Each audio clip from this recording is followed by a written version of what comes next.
Hi everyone, we're going to do Leetcode 268 missing number, and in this problem we're given an array nums containing n distinct numbers in the range of 0 to n, and we need to return the only number in the range that is missing from the array. So if we look at the first example, we have a nums array of 3, 0 and 1, and the expected number should be in the range of 0 and n. So 0, 1, 2, 3, number 2 is missing, so that is the output. So in order to solve this problem, basically what we need to do is we need to take a look at what are the possible values that we need to look at 0 to n. And then after that, we need to look through the nums array and see the numbers in it. Is it in this range and what is missing from that? So what we can do is we can utilize data structure called a set. We're going to call that expected. And we're going to create a set. And then we're going to add to the set all the numbers that is in the range that is the expected number. So I equals 0, I is less than nums dot length. Actually, in this case, it should be less than or equal to. We want to get the n number, the length number as well. And then we can add the I. Okay, we forgot the iterator, I plus plus. And that will give us all the expected numbers. Now we can actually check the numbers itself. So what are the actual numbers in the array? Let num of nums. And then we are going to just remove those numbers from that set. Expected delete num.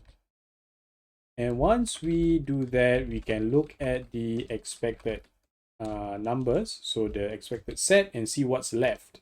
So let's just say let num of expected, and then we are going to return num.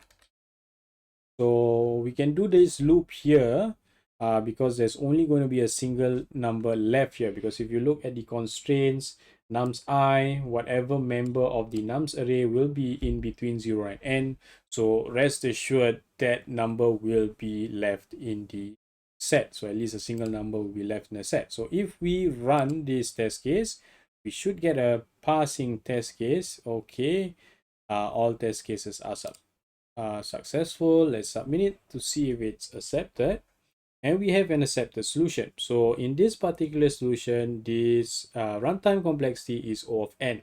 So we have the first loop is runs n times, and then the second loop will also run n times. The third loop will actually just run once. So we will always have a single number left, so we'll only run once. So the runtime is O of n.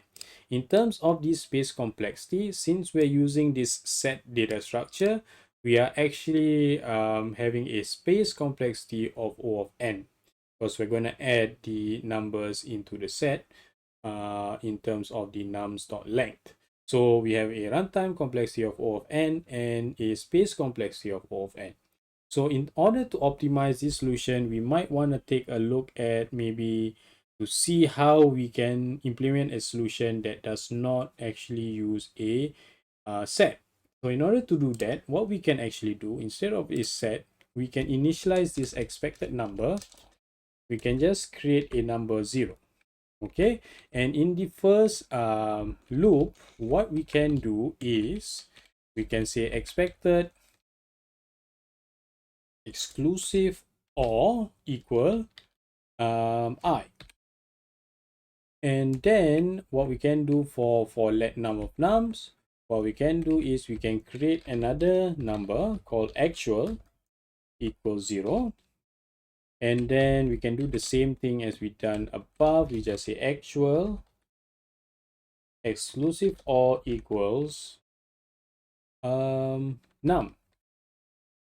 And then we can just remove this and we can just return expected exclusive or actual. So what we're doing a little bit of bit manipulation, and basically what happens is the numbers of the expected numbers and the actual numbers will actually form like sort of an array. So basically we have like the range. Let's take a look at the first example. So we have a nums length of 3, 0, and 1. So those are the actual numbers in the array, but the expected numbers are 0, 1, 2, and 3. So those are the numbers that we're actually looking at. And when we do this expected exclusive OR, this will actually cancel each other out if it repeats twice, and we will be left with the unique number. So we've actually done this problem before, or a variation of a problem called single number. If you want to check it out, you can click the link here, and you can see that we've actually used this bit manipulation solution for that problem as well. So in this solution, we can actually do the same thing, but we're doing two loops and return expected exclusive for actual. And when we run this, we can see that the test case passed, and we can submit it. And we have a accepted solution. So now the runtime is still O of n, but we're not using that set. So the space complexity becomes O of 1. So it's a more optimized solution. So I hope you enjoyed this video. And if you did, please hit the like button and subscribe to the channel. And drop a comment if you have any questions about this problem. We'll do more Leetcodes in the future. Stay tuned for that, and I will see you in the next video.